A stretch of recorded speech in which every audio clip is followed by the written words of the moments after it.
Hello and welcome to TV Retrospective, but as you have noticed, it is not called a TV Retrospective, because under the web series Retrospectives Acts of Queensland 2009, I have been obliged and legally forced to do an episode on Hunting for Wabbits. Who has joined me for this episode? Bennae Bose, aka Craig. And And I'm Rumkay, aka Craig Landlord. this is going to be a very interesting TV Retrospective.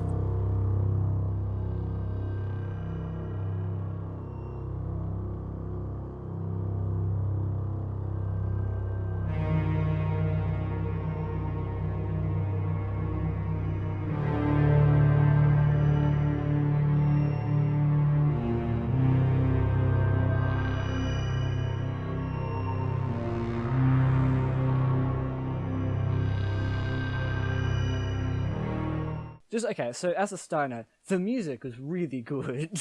I was having a great time with the music in Hunting for Wabbits. Oh, thank you.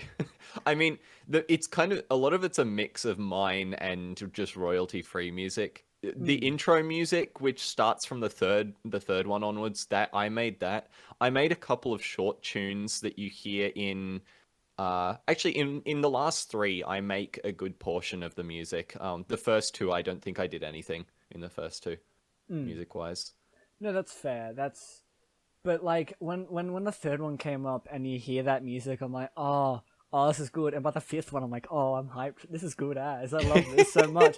And we'll get into that. But as you may have guessed, yeah, Bennae is the creator of the show. Aye, that is me. The link is in the description if you don't want spoilers for Hunting for Wabbits. It's like, was it half an hour long? Like for the yeah. series? It's all arranged in a playlist as well, which you can link, Connor. That's how I watched it. It was very handy yeah. to have. But so what Hunting for Wabbits is? It's a very rare Easter special of anything. No one does Easter things, and it's good to see Easter things, especially technically horror. Yeah, that was kind of the first. I guess it wasn't really that funny, but it felt kind of weird and quirky that I was making like a Halloween special on Easter. And that was kind of the original premise. Is I wanted to make something that totally caught you off guard on Easter. So because most people most people, like you said, they don't make something for Easter. There's no special celebration online for Easter usually. But if nothing else, Easter's usually a more upbeat and like cheerful and pastel colors and eat like lots of chocolate and bunny rabbits, and it's a nice celebration. Yeah, Hunting for Wabbits isn't that. What do you mean it's celebrating what Jesus' death and hot cross buns and being together as a family and whatever a Good Friday is? Oh man, there were never any references to hot cross buns. There could have been a hot cross bun subplot. That could have been a restart the series. We're going again. Hunting for hot cross buns. A lot of Jesus allegories we put in there. Oh, what a good time. That's what Hunting for Wabbits needed. Pizzas and hot cross buns. I think we should start getting into the actual series itself. So, Okay. Episode 1. What's it called? I think it's just called... It doesn't have a name. The names start from the third one. Yeah, it's just called Hunting for Wabbits Easter Special 2017. Bennae is a terrible shot. The first rabbit just was completely missed. And I love how as that episode progresses as well, every time I go to shoot a rabbit, my gun is closer and closer to the target until the one right at the end, it's like less than 30 centimeters away from the rabbit. I'm like borderline shoving the gun into the rabbit. I love that the solution is like, I can't... It's like, in my mind... Shot of the eye, like, oh no, it's avoiding it. It's like, it's standing still. Oh, I gotta go and punch it. Got it. I'm gonna eat it now. You know, like, this one doesn't really have that much story yet. It comes in later on, like a Fast and Furious Tokyo Drift. While it needs to exist at this point, but it's very important for reasons later on. Yeah, look, it's interesting that I made the first one with not even a plan of ever making a sequel to it. The first one was made on a whim I just kind of had that idea that I said before about making a Halloween special on Easter. And so I made it, and I didn't even prep the equipment to film it that much. Oh, actually, let me double check what I used for that episode. Okay, I was holding my phone above the gun, and then I'd take it off and point it at the rabbits on the eating shots. And that was kind of about it. This was such it was rushed. I made this on Easter and released it that night. Like I filmed it Wow. a couple of hours before it released. That's cool. That's cool. It's the only one that was like that. Did that happen for the other one? The other ones... Surely episode 5 was like that. The other ones were either filmed the night before or I delayed the release. Because I believe at least one or two of the other ones actually also was filmed on the evening of Easter. However, I did actually delay it. I didn't try to release it that night. Because as we'll probably get into discussing later, the level of editing increases with every single one of the installments in the series. There's not really much to say about the first No, episode. I guess it's kind of left open what happens at the end where he rolls over backwards. And then that's pancreatic attack. Yeah, well, you find that out in episode 2, or Yeah, at least which that's we'll what get you... into. Oh, sorry Yeah. for the spoilers. Yeah, gee, Rumkay, come on, man. Oh my goodness! Yeah. Like the audience, they're like watching it along with us. Yeah, so I don't know that yet. actually in episode 2 is when we found out that Craig had a pancreatic attack from the Wabbits. So, from just like, if you take the implications of that, of the actual content of what the Wabbits are. So I love how the one of the comments on the first episode is from my friend Jake, and he comments, "Just why?" And I say, "I honestly don't know." And at that point in time, that wasn't a lie. I genuinely had no idea why I'd made this. So good. But it had been thrust out into the world, and the universe would never be the same. Yeah, dude, it was like that. Just rested on it. Set the tone for the series, and it had some really cool, just quirk shock value of why the hell did Bennae run outside at night with a Nerf gun and started firing at Easter rabbits. Yeah. It's a very important pinpoint in the timeline that is the Academy of Geekery. Oh, for sure. It was a turning point in the channel, for sure. Academy of Geekery YT retrospective.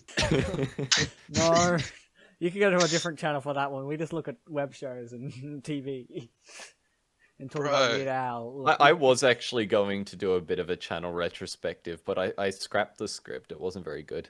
Anyway, we're digressing a little. Yes. So episode 2, we want to get into that one. This, my first note was just because you go from the first episode, which is nothing, to the second episode being was in a coma, broke out with his fingernail. Yeah, dude. Broke out of a hospital with his fingernail. This is told to us by the character Bennae holding a camera, and it's in like the night vision. Yeah. Dude, my favorite part of that, it had to be the Overwatch reference. Oh, we'll get to this. So, we'll get to that. This takes place in 2018, and so like he broke out of the hospital with only a fingernail, and he's arrived back at the house, which is infested with the Wrabbits, and he's going after it, and then as soon as that bit ends, and we cut to like he's like, I trained in the art of sniper rifle. and Bennae goes out, and we get like a VHS type screen pop up, which I think is a very interesting thing to happen at this point in the timeline. And actually, what I liked, and actually I hadn't really thought about this before. This was the first episode that set that style of using the VHS bits, because I actually continued that through the whole series. Yeah, which is really good, and I appreciate as a person who enjoys a timeline thing. Yeah. And mapping. I mean, things the out. only reason that wasn't used in the first one necessarily was because I didn't have that VHS footage back then, and I hadn't thought of it. But I liked that style and the way that I used that, and that certainly became important throughout the rest of the series. Oh, yeah. The other thing I like about Hunting for Wabbits too is Easter happened to be April 1st that year, which I felt just made the release of this even better. It does. Um, It does make it even better. Because your friend has been like, oh, he released another one. No, why?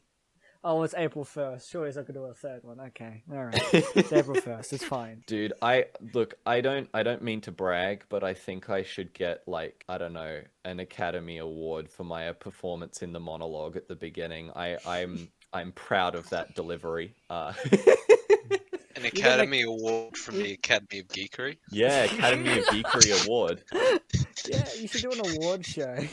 for myself. Yeah, you do like an award. Like that's how you end your channel. You do it like at a big old award show, being like, "Hey, here's the Thanks, guys, for sticking around. Here's an award for me.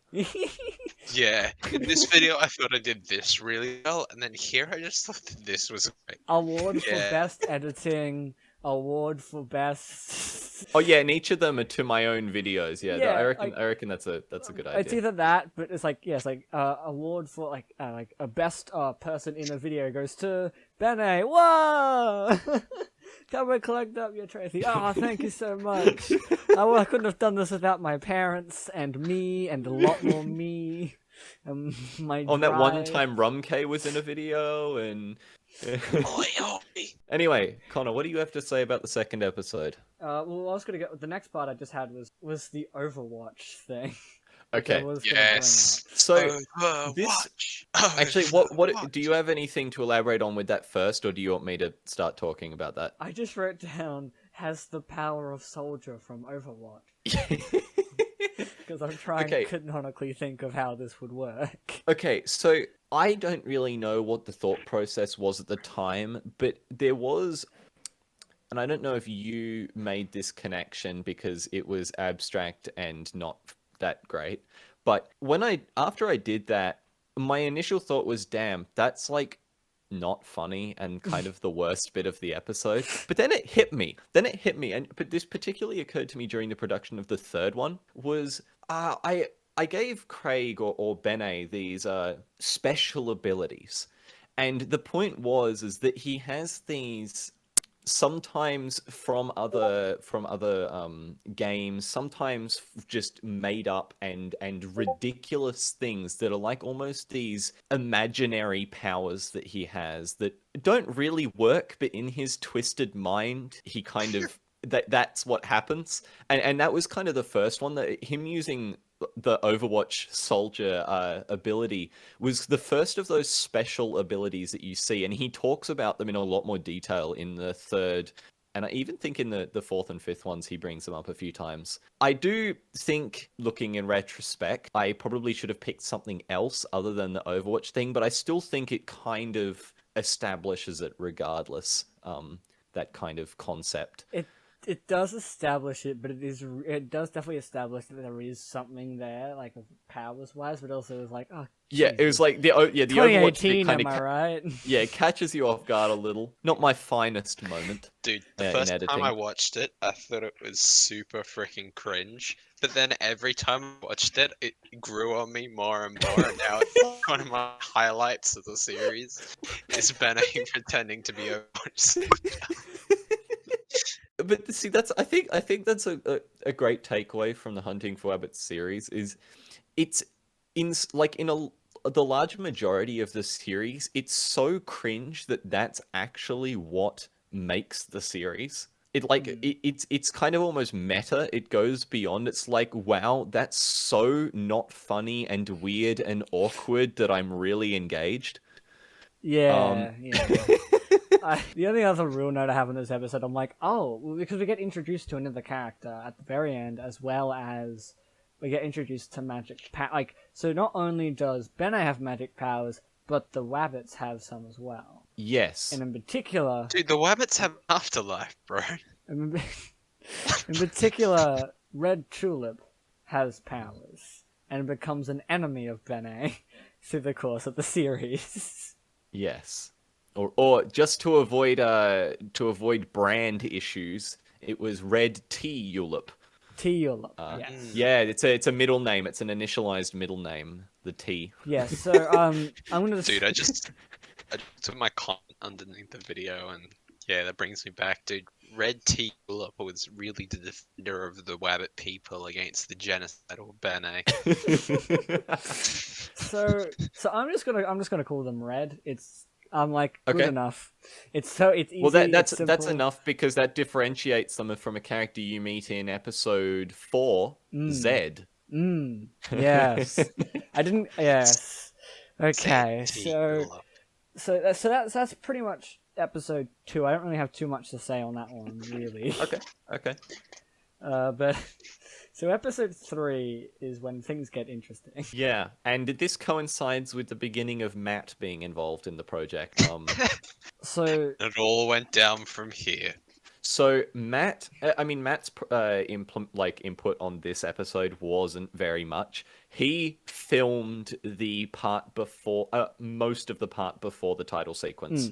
Other than that, I made everything from the title sequence onwards. Which for those who don't know is the bit where Bennae gets put in front of the Wabbit Council and is sent to Wabbit Hell. Yeah, I mean, I think the third one's where it really started to kick up that I was actually doing something with this series. There was kind of more to it.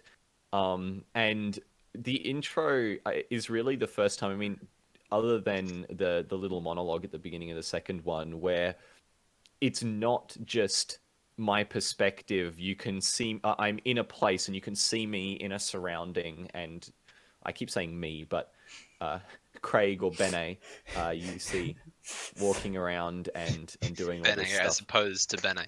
Yeah, it's a different spelling. Really associate, like you're really like you got so far into the mind of the character that you just like, oh, it's me. No, it's not me. I gotta separate myself.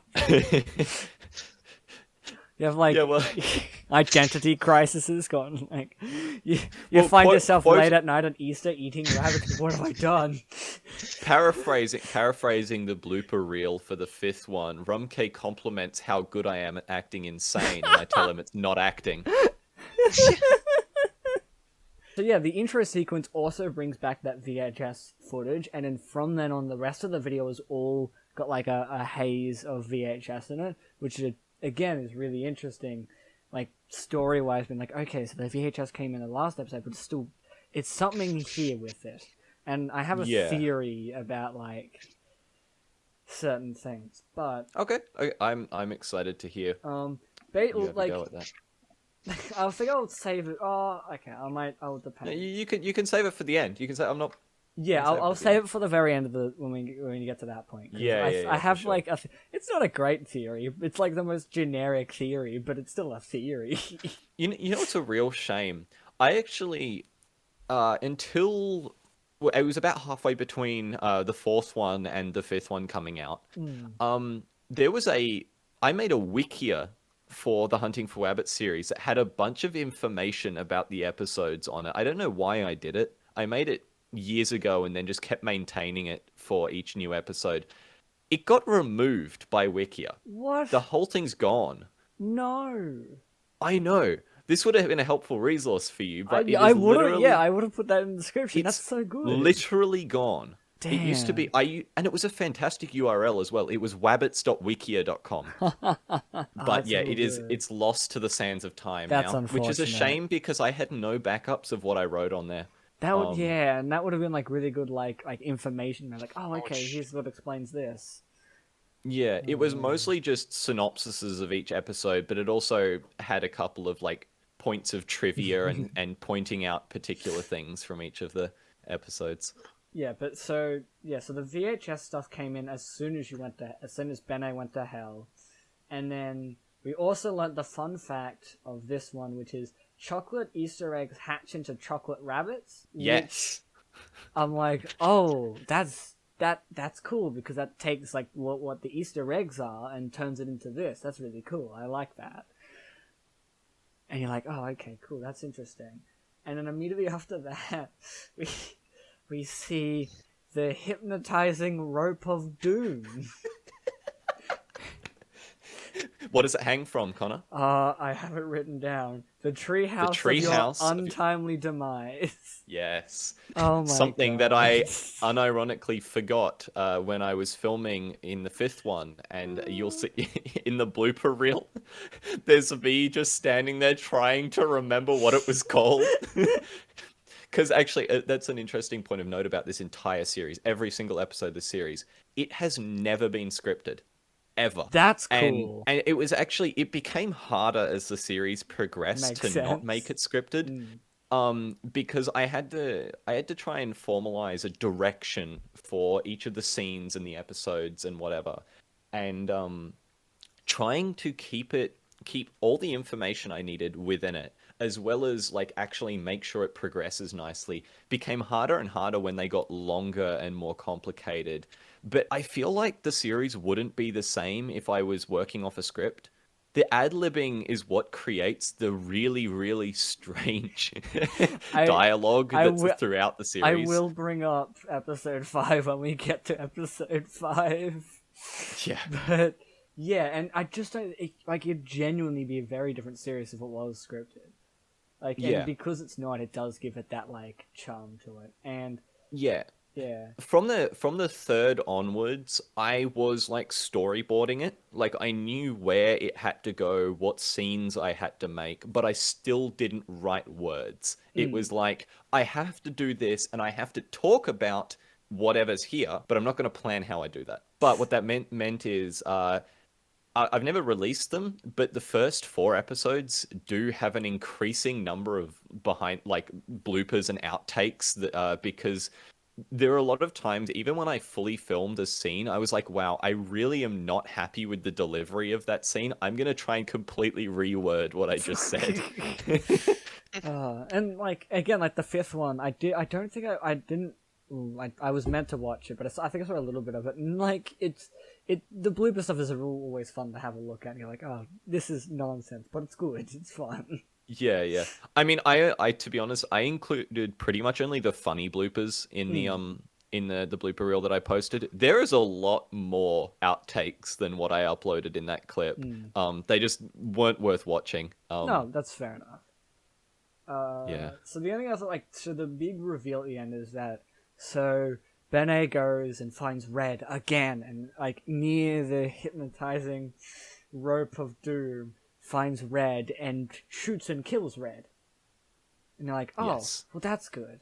But then, as Bennae runs away into rabbit hell, it is revealed that inside of Red, there's a bullet hole directly in Red's head, which meaning that the sniper training actually paid off, because it means that it was actually went and got training, got better at shooting things, got a headshot, but that wasn't enough to kill this new rabbit that has popped out of the chest of Red. Do you want to hear the most fantastic coincidence of all time? Yes. So and obviously this wasn't fully planned out, but you know how Hunting for Wabbits 4 obviously had the entire premise is pointing and joking about coronavirus. Yes, and very dated, but talking yes. about it. Yeah, yes. Obviously I didn't know about corona in April of 2019. However, literally the premise that I had planned for the next episode when I filmed the third one was that there was going to be a rabbit virus.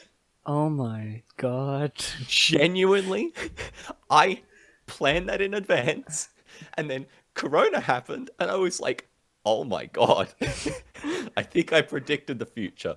If you're gonna, can you make a 6th one, but then predict that every one of your friends gets like $1 million? That was what was kind of implied by that ending there. You see the Kinder Rabbit popping out of his chest. The premise was that he'd been infected by this thing, and when he died, it was kind of like an alien. Have you seen the Alien series, Connor? You've seen everything. I haven't seen it, but Oh wow! No, I was a scaredy. Jeez. I was a scaredy cat. Of course, I never watched it. Now it's all on Disney Plus, so I don't have an excuse. Oh yeah, it's basically a Disney movie. Yeah, Disney princess, the alien queen. Oh well, no. Yeah, exactly. Queens are always evil in Disney movies. It works out fine. That's fair. No. It was kind of my inspiration was Was taken from the chest Alien burster, series. yeah. Yeah, the chest burster was the obvious It's a kind very, of thing there. but like Ah, it's that was your muse. oh yes. There he goes. But so at this point, yeah. So that and then the episode ends. But I do wanna point out while I was going through this, I was like, it's giving me vibes. I was getting like two vibes from it. So one was of Marble Hornets, which is an also very famous internet horror franchise. I haven't seen that, so I No, it's There's- only because it's like handheld and it's done Right, on right, YouTube and well, I like that one's more scripted, but it's very much not that way at all. It doesn't seem like that way, especially the first episode, or the first couple, Yeah. where it's just like a guy being like, "What's going on?" For Yeah, context, Marble Hornets is the Slenderman one from like right, okay, 2006. right, Oh, not 2000. That's a bit too early, but like years ago. yeah, And it was like a similar vibe of like a horror and like, oh, let's go around the corner. But yours is clearly a lot sillier. yeah. No, I never wanted to lose the premise that this isn't. I wanted to kind of give you a feeling like Bennae or Craig in the series kind of isn't taking it seriously. He's in this insane situation and he's doing these insane things and there's all this wild stuff happening, but at the same time the character himself isn't taking his situation seriously. It's good, and because technically, if you were to put yourself in a genuine situation of that is kind of terrifying. Not like immensely, but like that's not good. But I also like how his mentality flip-flops all the time, and you see like he'll get really serious about something or really freaked out about something, and then in the following scene he's just totally doesn't have a care in the world. Yeah, And it just kind of hops back and forth scene to scene. Another thing I had gave me advice, and it's a weird one, but and I think it's just every once in a while there's a music cue, and I'm like, that's from Slender Tubbies. I swear it. The third one only used my music. Are you talking about the drums? No, okay. Maybe like it was. I don't remember what it was, but every once in a while, like a reveal would happen and a noise would happen, and I'm like, I swear that like it has the exact same. It feels like the exact same noise from the You Slender mean the Tubby doom? game. Like there's a I think so. like a beat. Yeah.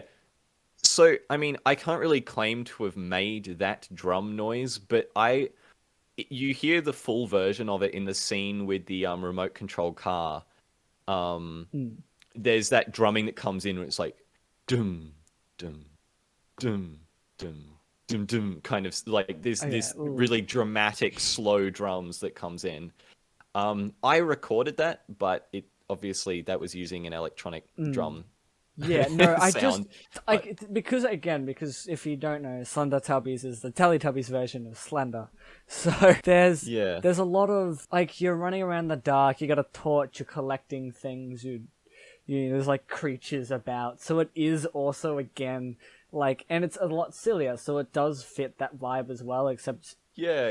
It's just two very odd things. I'm like, it's weird that these two made Hunting for Wabbits if you put them together. Yeah. And then the last vibe I really had that reminded me of was Doom. Yeah, That's purely I can see that's that. purely from the standpoint of main character gets sent to hell and just kills. Yeah. And rabbits are involved. Like it was very Doom and it was enjoyable. It was good. But we don't have anything else to really say about episode 3. We might go to episode 4. Yeah, and as I said earlier, actually, in this episode, I think you get to see 2 or 3 of his special moves that he has.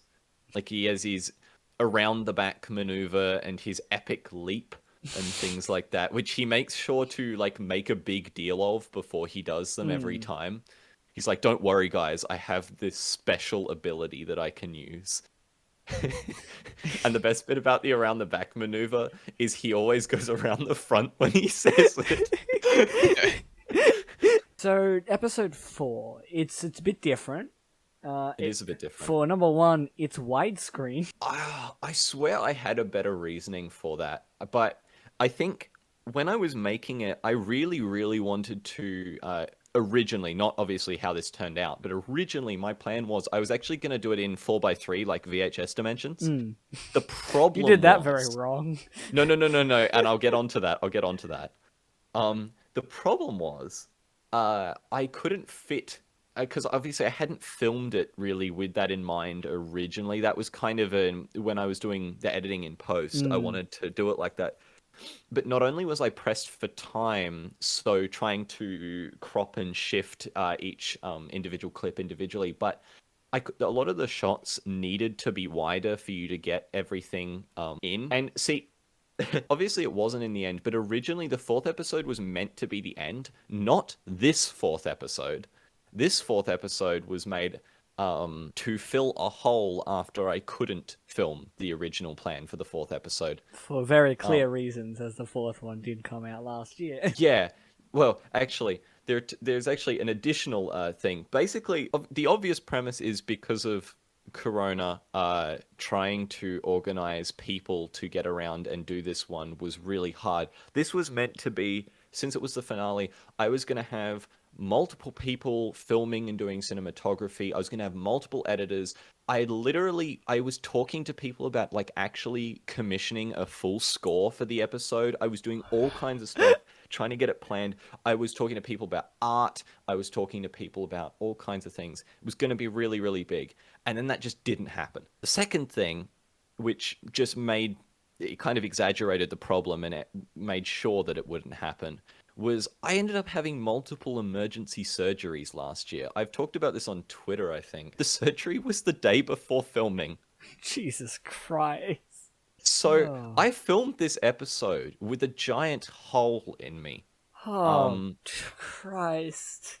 That's why, actually, if you go to literally the opening shot of this episode, when it pans down to me, you can see that I'm using my right leg to lift my my waist up off the ground. Probably wouldn't have noticed it the first time. It would have just looked like an awkward position to lie.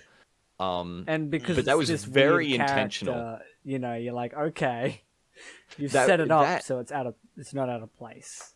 I honestly just would have laid on my back normally, but I had to lie like that because the surgery was on my tailbone. So if I laid on my back, it would be on the ground, and that would have hurt.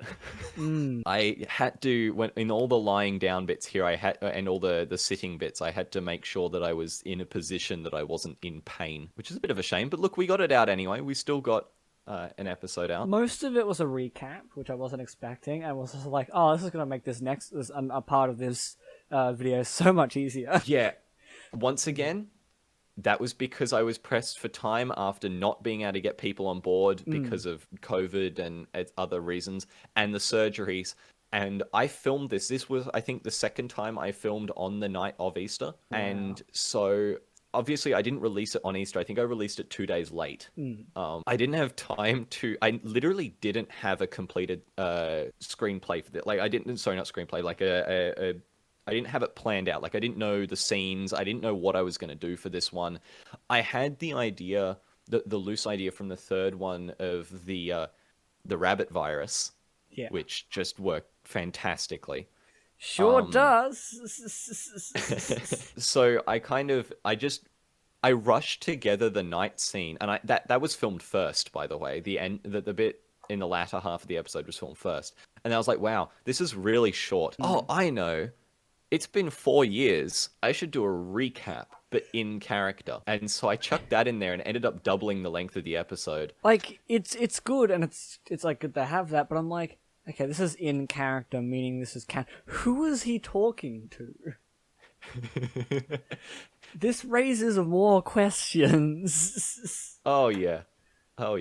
Like look, I will clarify a few things with you, although I am assuming that you haven't considered these in your theory. Any of the Hunting For Wabbits videos that aren't in the main playlist are not canon. So that includes things like the Hunting For Wabbits ASMR video. I forgot you did that, and I saw it unlisted, but it's in another playlist. I never watched it for a very obvious reason. I'm like, You commented. Did I? I'm pretty sure you did. Maybe I did watch it. Yes, you did. Oh. You said before the video, yay content. During the video, gunshot. After the video, this evil won't hurt me anymore. Jeez. I Yeah, completely forgot. So yeah, that and the Craig live stream, those aren't canon at all. Yeah. You don't consider those in your theory. I didn't, but they could technically fit in the theory. I mean, it's already a stretch, but like with Sure. what you've already got. But the live stream honestly was a bit rushed, and I hadn't actually thought about the context or anything, because I allude in the live stream. This is a slight tangent, but I'll get through it. I allude in the live stream that I'm being held hostage by my actual real life self. Oh. Are we getting But Markiplier on this with multiple U's? Dude, who knows? Maybe Craig is my Darkiplier. Oh, Or maybe it's the other way around. Maybe I am Craig's Darkiplier. that makes more sense. Oh, Um, it's very funny to have a Darkiplier who's just not around. Appears every once in a while in rabbit hell. yeah, but the live stream was, it was silly. It wasn't meant to be part of the series. Yeah. Yeah, but so basically after the recap, the rest of the video was Bennae going around, finds it, like talks about Rabbit Rona, kills Zed, the blue one. No, Red and Red Zed, Red Zed. the siblings, Okay. they're already dead. As I Yes. make a fantastic rhyme, I mean, I think the pause kind of ruined the tension there, but I think that may have helped. But unironically, and once again, I think I posted about this on Twitter the night that this happened, they were actually eaten by possums. Oh, those. Oh. I didn't eat those rabbits. The chewing that you can see on the rabbits in the video was done by possums. Because literally for 15 minutes, I went inside to get a drink before resuming filming. And when I got back out, there'd already been mauled. That is an extra layer. You can't see that on any fancy TV shows. You don't get that type of, That type of additional scuffness. Yeah. Oh, that's good. Yeah, random bit of trivia. Obviously, that's not canon, but yeah, I thought... Look, I didn't expect that to happen, but I just ran with it. No, it's good. It's like, ooh, it's one of those things where it's like, these were the bad guys, but they were killed by the bigger bad. Oh, which, works as a storytelling point. I mean, otherwise I would have just had to eat them myself. Yeah, the only other thing that I really added in was that you ate the little blue one that burst out of burst out of red, and then from that contracted Rabbit Rona. And that's the end of the video. Yeah, when you see that scene of me on the bed at the end. Now, I'll be honest, there was actually a different... I took two totally different endings to this. There was actually... I filmed two endings, and I went with the more basic of the two endings because... Actually, in retrospect, I wish I went with the longer one. The longer one could technically still be canon because it could take place after... this ending. I'll explain what happened in the alternative ending. In the alternative ending, you hear the noise of Craig here writhing around in the bed, and the camera starts looking at the wall. But then it turns over, and you can't see anyone in the bed, and you hear some running up to the door, and the door bursts open, and obviously me acting dressed as a different character wearing a flannel shirt, and I have my hair tied up. I come into the bed and I kneel down next to it and have a look, and I make a comment on the chocolate stains and the fingernail that are on the bed. And I say, I haven't seen this one before. And that was the original ending, and that got scrapped for this ending. That would have been interesting. That was fully filmed. I never edited it, but I have all the footage for that ending. So that means when the DVD comes out, you can for episode 4, you get like a 50-50 chance as to which ending you receive. Oh no! It's just there. Like the Blu-ray edition comes with a different ending to like the standard DVD release. Yeah, so Yeah, so whenever yeah. that comes out, I recommend picking it up because it's got like a really lovely cover and like the menu's really Yeah, cool. yeah. No, but it's like got it's got a metal hard case actually. it's got like a combination between like the three intros. Is like you have like from the third, fourth, and fifth one for like the DVD menu select. You got like play the entire series, like a selection between the 5 episodes, behind the features, and like a bonus game, which is one of those really Oh, yeah. bad games you get on like a DVD from like 2006. Bro, I should make a Connor just Kickstarter explained his wet dream. I should make a Kickstarter for Hunting for Wabbits DVD release. I just Kickstarter and it's just like $2 in it. Like, yay! We'll get one. I'm sure Matt would fund it. Yeah, Matt probably would. When's the Hunting for Wabbits Choose Your Own Adventure spin-off? So you can pick.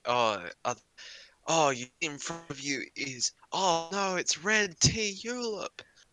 And then it's like flick the page, etc. for to sneak up behind him or to try and jump over him using Craig's special abilities. Okay, jump over him. You flip to that page. You died. You got shot.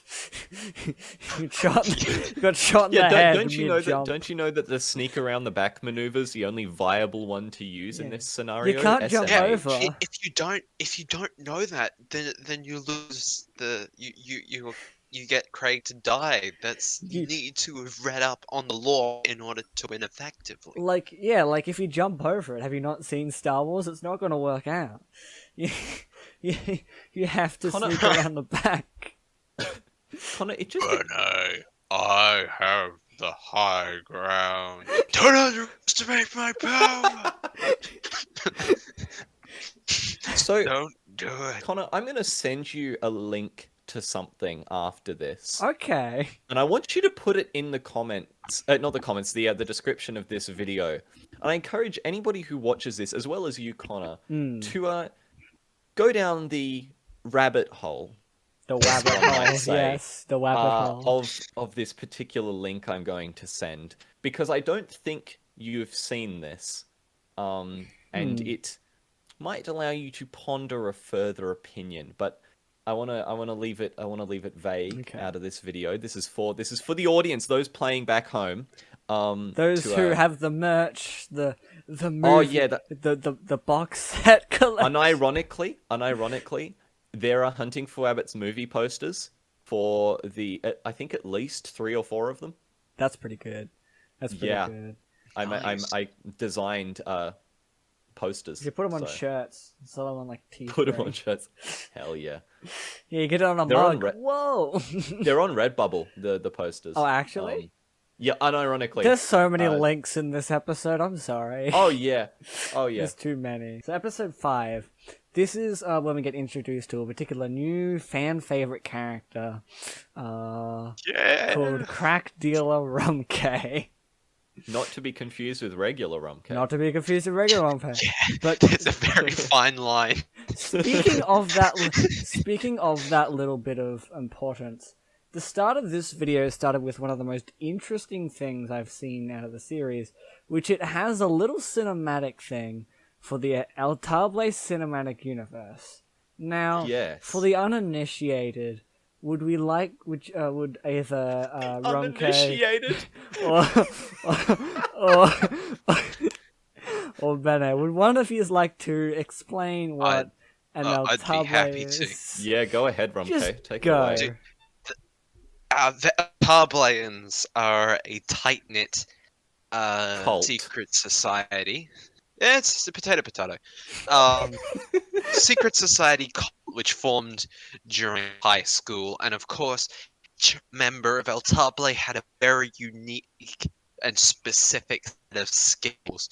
And after high school, though, we realized that we couldn't keep this cloister alone for too long, so we knew that we had to send very specific propaganda into the internet in order to spread our message and slowly corrupt The the youth. younger generations in order to follow us into battle when the reckoning eventually arises. So, in order to come up with a nifty little introduction, just to signify our work, with several secret coded messages in there, just to put some subconscious thought triggers in there, you know, when push comes to shove.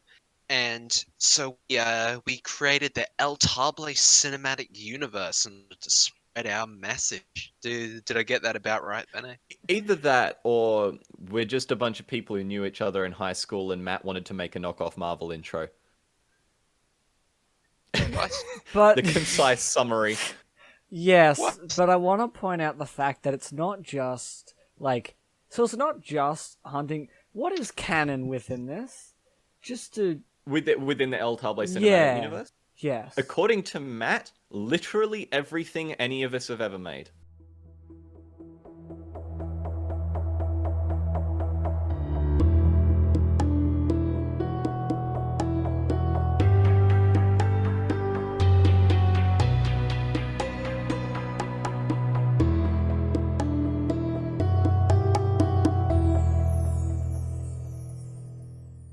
So, one thing I want to say about the 5th episode, just right out of the gate, a lot of this loosely was actually planned. As I said before, the 4th episode was meant to be the ending. So a lot of the aspects of the 5th one that are regarding like the conclusion of the series, like a lot of the major highlight points of the 5th one were meant to be in the 4th one, and I had scripted them, or not scripted, but planned them like a year earlier. And they just never happened. And so it was a long time coming filming the 5th one, because it had been just about 2 years or whatever since, well, maybe a year and a half since I'd kind of thought about that kind of concept for how I wanted to end it. Kind of the intro and outro of the 5th episode were pre-planned is probably the best way to put it. But so for people, as people already know, because they've seen the entire Hunting for Wabbits, as I asked them hope. to do.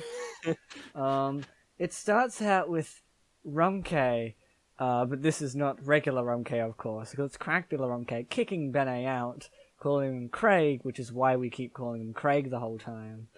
Being like, "What's up, Bennae? What are you doing? You're not gonna buy any of my stuff after you found chocolate." And the performance is really uplifted by the fact that Rumkay glasses are broken. Yep. I think that was intentional. That was prop. Oh, it was definitely intentional. Oh, that's good to 100%. hear. He I was totally hasn't lazy. had broken glasses for like years up to that point. And by broken, I don't That's- mean like oh the thing shattered. No, just an arm of it's missing. It's good. Bro, it's I specifically like that just so I could because I had a lot of prep time to develop that character. I think I had a full out like 20 minutes actually. Yeah, I mean, the car ride over there plus the time to get changed into your outfit, say about 20 minutes. Which was a singlet. Yeah. Oh, Rom, you look good in the singlet. Not gonna lie. Yeah, dude, that was the Rumkay singlet. Oh yeah. That's part of my identity now, which is why I don't possess it. Connor, you overlooked the narrator intro to the 5th episode. Oh, what was the sorry, I got very distracted very quickly by like crack dealer Rumkay, because who wouldn't? Like, Oh yeah, dude, he's quite a sight. I got distracted by that and the title sequence, which is great. I love the title Bloody hell, sequence. You bloody making me look like I'm some kind of like crazy fucking crack deal or something. I'm an upstanding member of this community. I'm providing the people demand. Anyway, about the intro though, the El Table intro. Obviously, I made the music and Matt made the visuals for that. But if you go frame by frame, every second frame has a different clip of a video It is cool in to the background. see. Well, I feel like there is a very, very large learning curve to even become engaged with anything we've ever made at all, because Yeah. there is so many layers of just stupid and ridiculous inside joke in most of the things that we make that it wouldn't be worth learning. Just don't bother. Go home. We're done. Like, find something else to do with your life. Look, you've been here for like an hour now listening to this. Just stop. Yeah, what are you Pause- doing? Gee. No, we're making this video for Matt. Yeah. Ah, yeah. It's just the one person. I'm expecting 5 views, and that's all we Oh, need. no, Matt's gonna... Yeah, 5 views, 5 comments from Matt, all of them telling me that what I said about all of these episodes was incorrect. I like to think that one of the views is not from Matt, but like, so you had so 3 of the views are from Matt, 5 comments are from Matt. 2 of the views are from 2 different, one random person on the channel who subscribed going, "What's this?" and another one from just another person being like, "Yes." Yeah. Your friend being like, "Why?" What do you mean? Why is this going on? Why is there an hour-long video about this? Anyway, this one, it has the same, like, similar style to episode 2 in the same way of, like, how the camera is facing with the gun. Yeah, so I did that very intentionally, actually, not for really a story reason, but because the way I filmed it in the 3rd and 4th one, not only did it not really look as good in my opinion, but I felt like it was like really hard to do because I was holding something in both hands. In the 3rd and 4th, I was literally holding my phone with the filming over the top of the gun. So 2 hands, the whole thing. Whereas in the 2nd and 5th, I have like a Sony GoPro knockoff. I literally duct taped it to the gun. And the cool thing about the Sony GoPro is you can view the filming remotely. So I could That's have pretty someone good. else, when necessary, watching the feed from my phone, even though it was filming from my gun, which made it a bit more, a bit easier and just a bit neater to film overall. No, but it was also really cool because this is the finale, and you're like, "Oh, it's going back to the second one. That's cool." You know. Yeah, yeah. The It second could one's be some seen as a people's callback. fans' favorite. Fan favorite. I don't know. I'd like to think the second one's the fan favorite. So you're like, I don't know. The third one's better than the second one. Bullshit. Yeah. I'll fight you for that. Matt was insisting that we do an anthology video, like Oh an my El God. Table lore video on next Easter as the replacement. But I feel like that God it's damn. kind of precisely the premise of why I stopped doing this in the first place.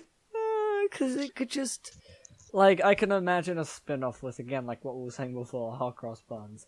Like, no more. You've done it. That's when it goes into the Wabbit verse. That's Yeah, when I we feel get like a into lot of- alternate timelines. I feel like a lot of aspects of this series, as they progressed further and further, I was really starting to beat a dead horse with some of them because it was. I'd done some of the things in each of them so many times. It was like, oh man. Because it's Gotta- half an hour long, you don't really notice it, but if it was to You don't- continue on, you would.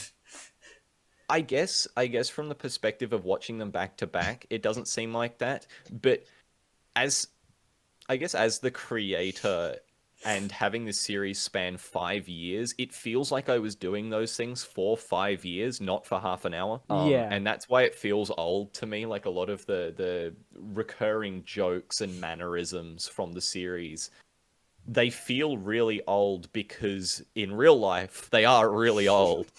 What do you mean? The Overwatch joke is the most relevant shit I've Oh ever man, seen. that aged fantastically. Basically, you know, there's a couple more scenes in it, but it's like Bennae has the Force, and he's having some weird flash cuts to previous events in the timeline. It's all going all over the place, and then Crackdeal of Rumkay arrives and is like, Bennae is like Craig is lying on the ground. Is he okay? I'm gonna bring him inside.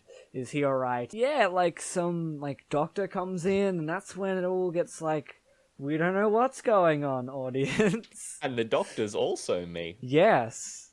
which I think is also part of why you saw a lot of you appear in like flashbacks and things. I don't think the Doctor is actually, because my theory, and I think the most common fan theory around the this, common fan. the most common fan theory is that I think the common fan theory is the only theory that's ever been made, which is yours. the common fan theory is that after the first one, when Bennae goes into a coma, the rest of it is just an Right, okay. The secret of hunting for wabbits, it was all just a dream. Or better yet, died in the coma and then went to Wabbit Hell, which is all canon.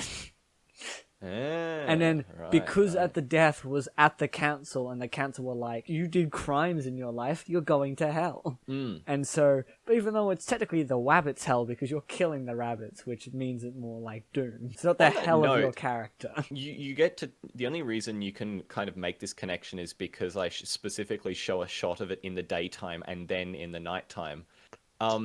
You're aware in the third one that the area where I am in the day at the beginning is exactly the same location as Rabbit Hell. As in, when in the video, it opens at the start of the third episode, you see the treehouse with the rope in the intro in the daytime, and then I go to the council, goes into nighttime, and I go back to that tree in hell. So just a point of interesting note there.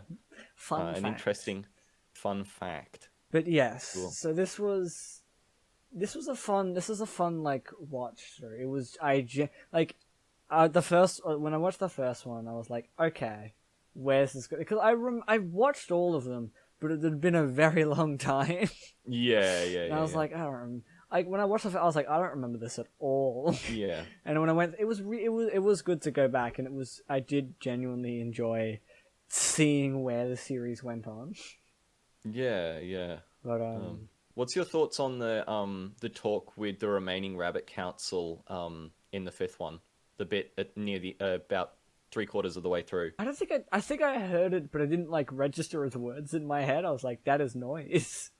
I don't know. Like my notes are like, who is Bennae recording this for? What? Like he's talking to someone. Who is that? Which is the same issue I had with like WandaVision.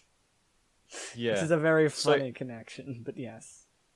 Well, the voice that you hear from the council is talking to Craig and is talking about what he's done and kind of going into once again, like, the waking up thing.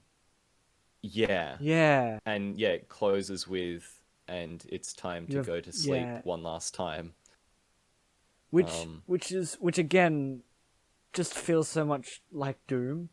Like you've accidentally made another Doom, and it's good. I have never played Doom in my life. Like I'm well aware of what Doom is and whatever, but I've never actually played Doom.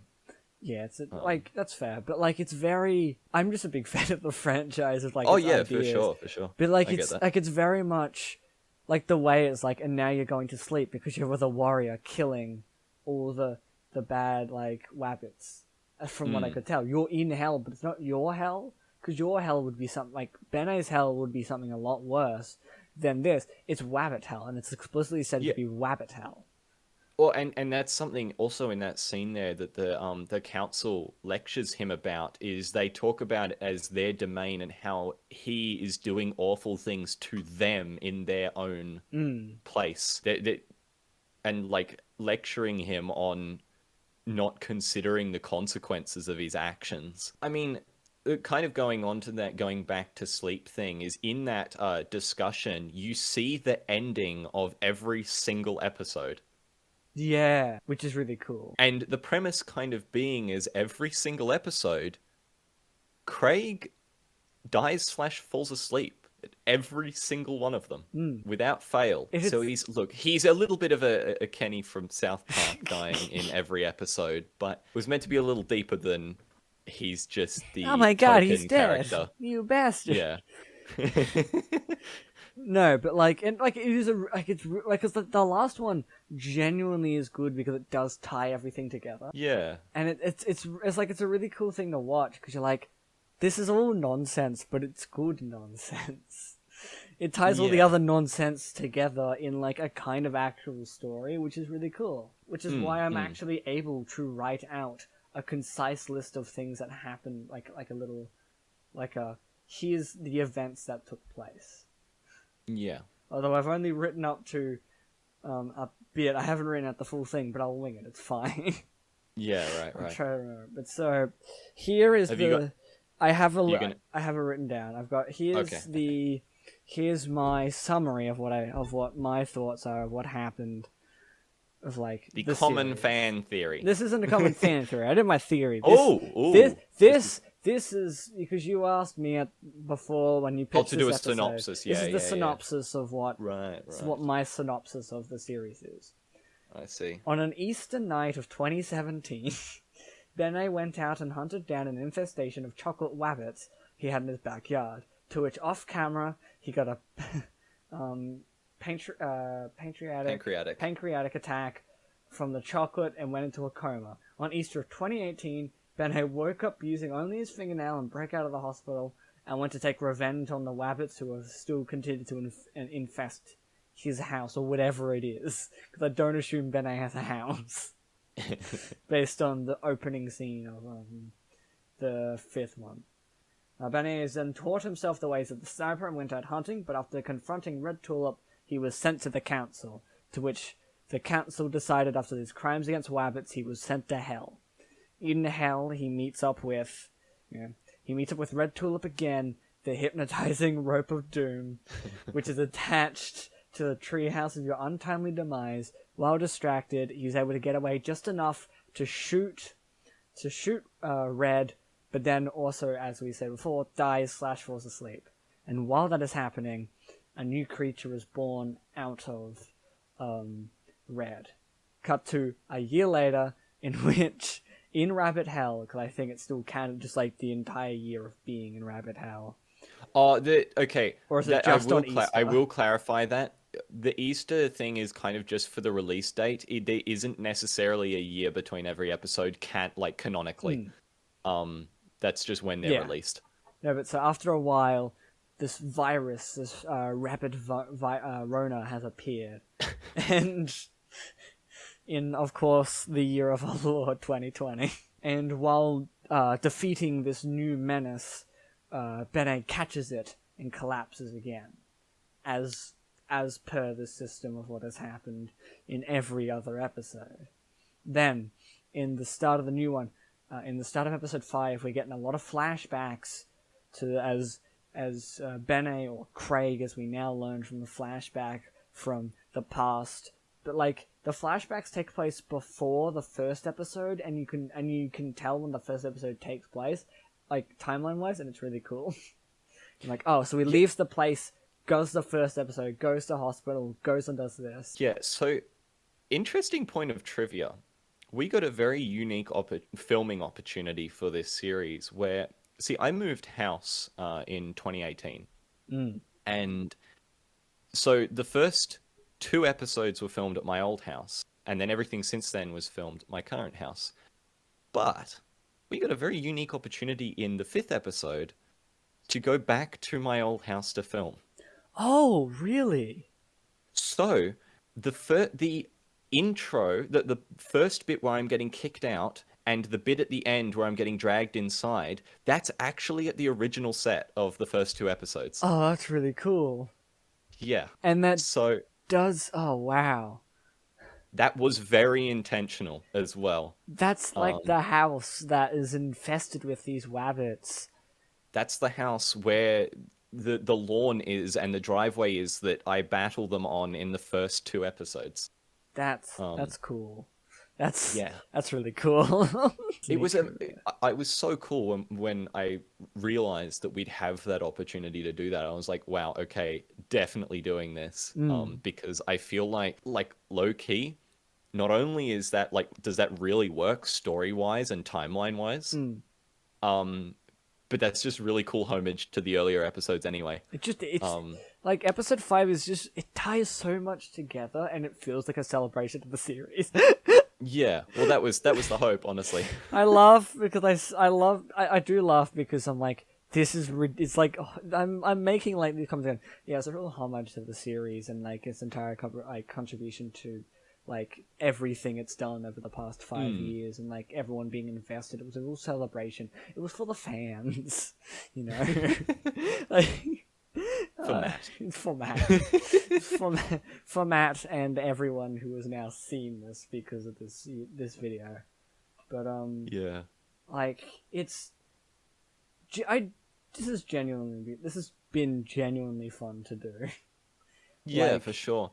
I want to just clarify one thing. Just give one little for those trying to formulate their own theories. The opening scene of Hunting for Wabbits 5, I'm confirming, takes place before the series. Yeah. Yeah. That's the what- opening yeah. where he gets kicked out the house.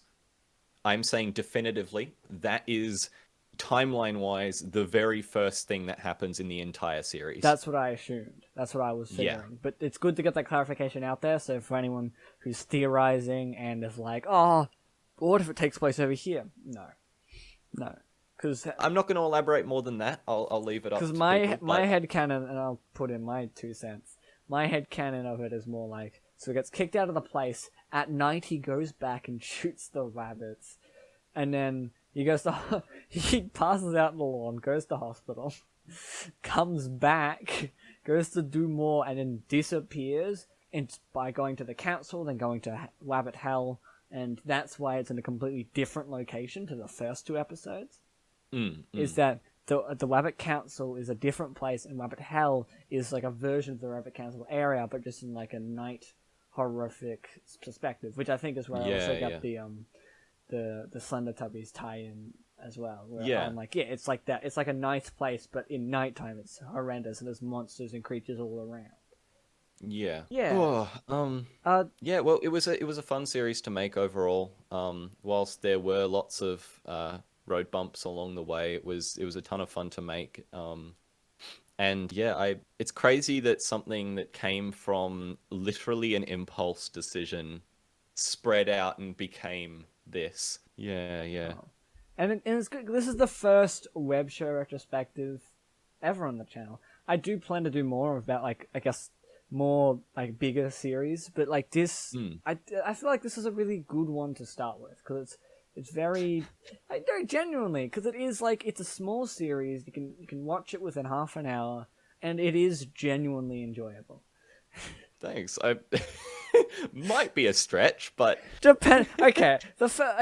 I just really like the theme song and like the opening for all of them. They're really good. more links to put in the description. The Spotify link. Oh my god, no!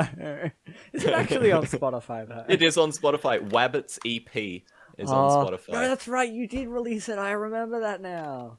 Oh my god, you did. Where can I would say where can people find you? But you created the show, so your link's gonna be in the. Yeah, I have a million different links in the description of this very video because like everything that we've talked about is linked to something I made. And look, and me uploading this video is gonna be like, god damn it, there's too many.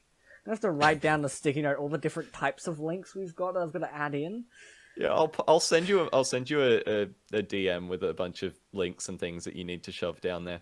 Yeah, but yeah, I like, and as always, I can be found at was it on Twitter at Goddamn Rose. I don't really use Twitter anymore.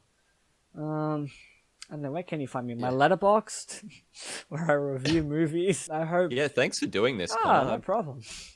This way you Yeah, don't make it's jokes around me anymore. I just do stuff now. Hey, wouldn't it be funny? I mean, I was only half joking because I was joking in the sense that obviously this isn't like a actual professional or traditional series, but at the same time, I was like, I actually think it would be fun to do this, and it was. It was a lot of fun. Yeah. But yeah, thanks for. I always forget how to end these videos. I never do, and it always just gets cut off at a particular point. And it's Goodbye. like, I don't know where to end it. Yeah, sometimes it's that, but I think I'm going to say when it cuts off a particular, and I just cut or something. I think I'll stop it there. I'm going to end the recordings now. Boop. And